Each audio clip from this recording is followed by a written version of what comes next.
Good morning, everyone. Welcome back to Motherhood Fairy, or welcome if you're new here. My name is Maja. I'm a mommy of 2 and 1 on the way. We're 31 weeks pregnant. So I'm going to just walk you through my day here in the visuals. But as far as me talking, I want to talk to you guys about why I homeschool, why I stay at home now, that whole trad wife type of movement that I'm in right now. I recently had someone close to me ask, what is my goal right now, or why am I not going back to school, or my original goals that I had when I was working in the lactation field and planning to become a nurse so that I can work for a hospital when it comes to lactation, things like that. I had lots of goals. I still have lots of goals, things that I'll do. And I told this person, I think I'm going to be a nurse and do all those things when I'm 40, like when I'm an auntie. Mind you, I'm 28 right now. So that's 12 years from now. Honestly, I don't know when that time will come. It may come sooner, it may come later, it may never come. But right now, I'm really just in the season where I'm at, letting God lead me where I'm at. I feel blessed that I'm even in this position where I can stay home with my girls, where my husband is able to go to work and support us, as well as additional income I also get, which I can talk about in another video. But I mean, we're doing all right. We're doing okay. And I'm happy where we're at. I feel like it's definitely a 180 from what I'm used to, from going from that military life once I turned 18 to working in the workforce, to always having a job, always having my eldest in daycare, then school, things like that. So when we got pregnant with a second baby, we put her in daycare. We went the nanny route, the non-vax route, all of those different things. And it was wonderful. I love my job. Again, I worked in lactation, so I got to see moms every day. I got to practice my Spanish skills with different women of Spanish-speaking backgrounds. I was really in my worker girl bag, which was great. Once we got pregnant with the third baby, the one that's in my belly now, I was already planning to go to nursing school and start that next step, to make that next step for my career.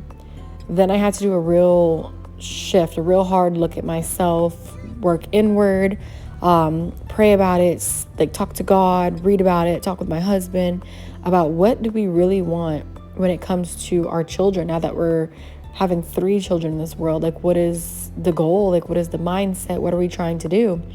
And essentially, we want to make children that are here to serve as well, serve the kingdom, do things that we're meant to be here for. And the fact that we're having 3 girls who will eventually become women, I really want to have a stronghold on their thoughts and what they're believing in currently, not necessarily just faith. Of course, I want to create that foundation for them when it comes to our faith. I want them to have that background so that when they are adults in this world and they face scrutiny or just challenging times, circumstances, they may stray away, but they'll still have that foundation that we established for them to always be able to look back and think about, you know what? God is always with me. The Holy Spirit is within me. I can do all things through Christ because He is within me. I want to create that solid foundational faith-based thought process, but I also want to spend time with them. Like I said, ever since 18, I've been out of the house. I've been working. 10 years later, it's been the same thing. I've had some breaks here and there, a few in between, but nothing significant where I've been I want to be a stay-at-home mom. I want to be a homemaker. And of course you can be a homemaker through having a career, just in general. It could be a dad, a mom, both parties. But for me personally, I was my husband and I really had to sit down, talk about it, think about it. And I was I've always wanted to try homeschooling. Not necessarily based off of any fears within the world, but I do know bullies exist. The things that they'll be learning now are definitely different from things that we've learned back then. And even back then, we still had the same sort of challenges as far as competing with other people or competing when it comes to grades or academics, the different standardized testing. Now, speech, how children speak with each other. And my child is no angel. She has had her fair share of being the bully, being bullied, and she's only 7. So just things like that really had me step back and be you know what? Let me control what we're learning, control the environment necessarily is more so than anything. I remember we had a teacher parent conference and the teacher said, we asked the teacher, what could we do to help? Like, what can we do on the home front to make it better when she's in the classroom? And the teacher verbatim said to me, it's environmental. So honestly, all of the students are like this. There's nothing that you can do additional to help your child specifically when it comes to behavior or chit-chattiness. Took that with a grain of salt, went home, and I was like, what? How is that something that we can't work on that? The environment is, when our child's at school, they're going to do what they do. So I feel like that's a huge factor when it comes to homeschooling. You're controlling their environment.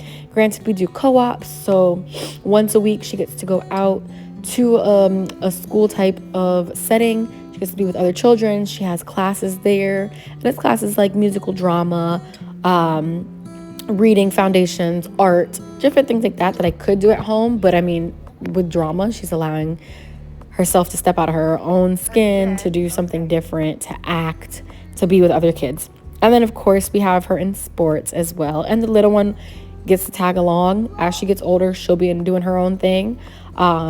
Once a week, we do have like sewing class.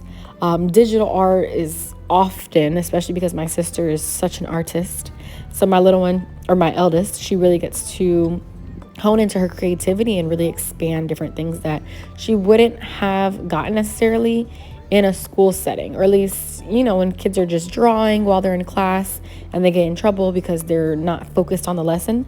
Different little minor things like that can really impact your child in the long run. I want to develop her skill set, things that she likes, things that she wants to learn about. The fact that we get to stay home every day, we're reading more often than we did before. I have her in a higher level math, which of course we have our challenges with that.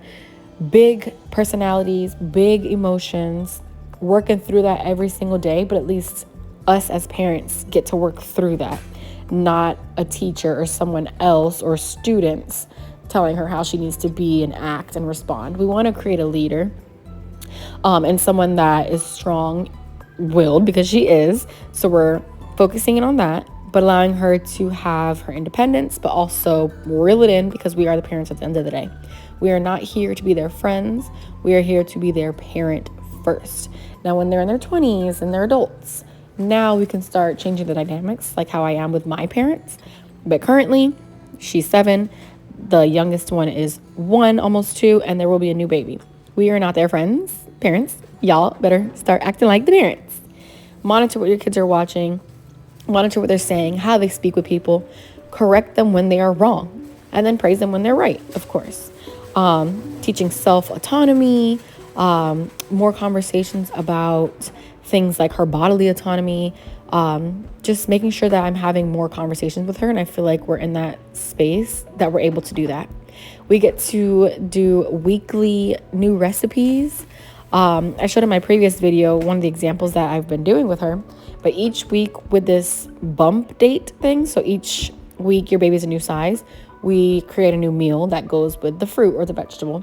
So, I mean, even with that little simple thing, she loves it. She likes being on the social medias and recording herself, things like that.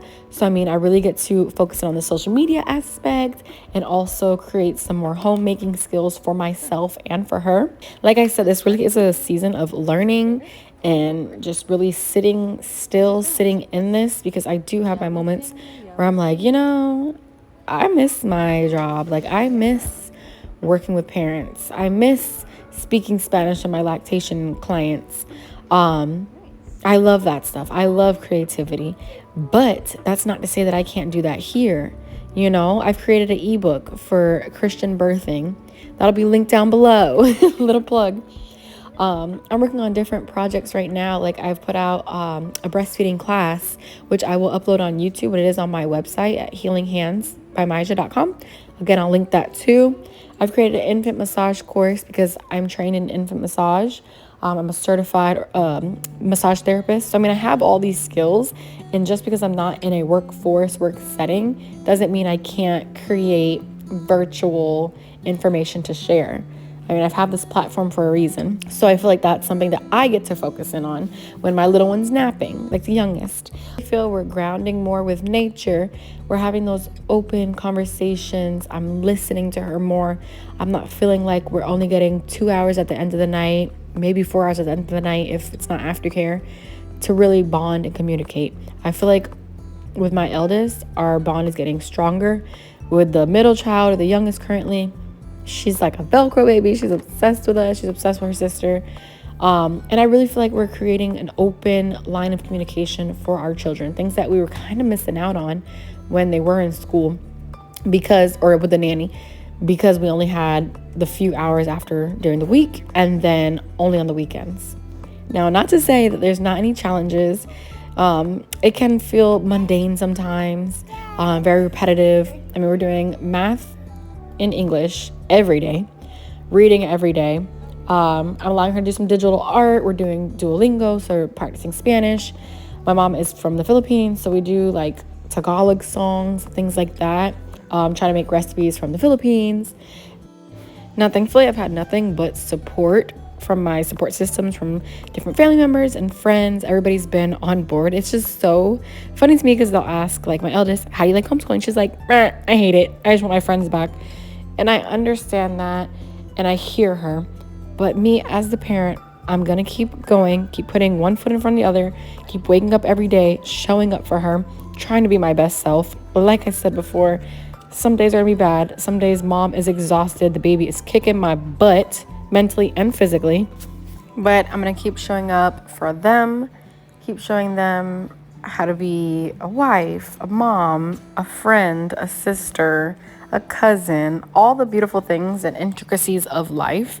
I want to keep showing them that life is worth it. It's fun. Learning is fun. Homemaking skills have been very much successful. Here we are trying to make our first pizza dough, which is really cool. We made our first pizza. It was supposed to give like spooky, not even spooky, but just like doing ghosts and bats. But I guess when we made our pizza, the Holy Ghost said, no, not in this house. We will not have this evil spirits in our home. I thought we were just doing the Holy Ghost, okay? But that's fine. You'll see at the end here, our pizza did not come out how we expected it to become. But still, it was delicious. And that's just one of those things that you teach your children. Even though things aren't the outcome that you had hoped for, it still had an outcome. And you got to find the positive in negative situations. I've noticed that everything that we do is literally a learning aspect or facet in life. Whatever we do, whether we're outdoors in nature, we're learning something. Whether we're at home, we're learning. If we're at the store, we're budgeting before we get to the store.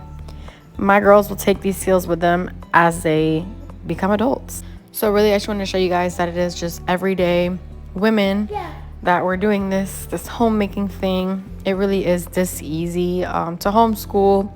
I mean, I see this now because my girl's only in 2nd grade and the other one is still so small that she takes naps throughout the day. I'm able to get my own self-care moments. Like I'm able to just sit down and read a book while the younger one's napping. And I can also have my elder one do individual work, whether that's reading or drawing or making clay, different things like that. Honestly, when they say that things aren't for everyone, I understand that. I get that. But if you're a parent and this is something that you want to do or you're interested in, I would totally recommend setting yourself up in the position where you're able to do so. Get yourself organized, get your finances organized. You're gonna have to be very strategic and strict unless you're in that tax bracket above where money just flows and you don't really have those concerns. But if you're not and you are like an everyday middle class family or lower middle class or even a low income family, this is something that is able to do if you budget it right, if you time things right. There are so many different free resources out there. And also look into your state when it comes to homeschooling. You may be able to get funding for your children's educational materials, so you do get money back to you. It is a privilege in a sense to be able to have the money for upfront costs until you get that money back. So I totally get that and I hear that. But there are free resources as well to combat. There are communities out here doing what we do, raising these babies the way that we know that they deserve to be raised. We want to raise up good humans and people that are going to allow for a better society as a whole. As far as my long-term goals, like I said, it's a day-by-day thing, taking it season by season.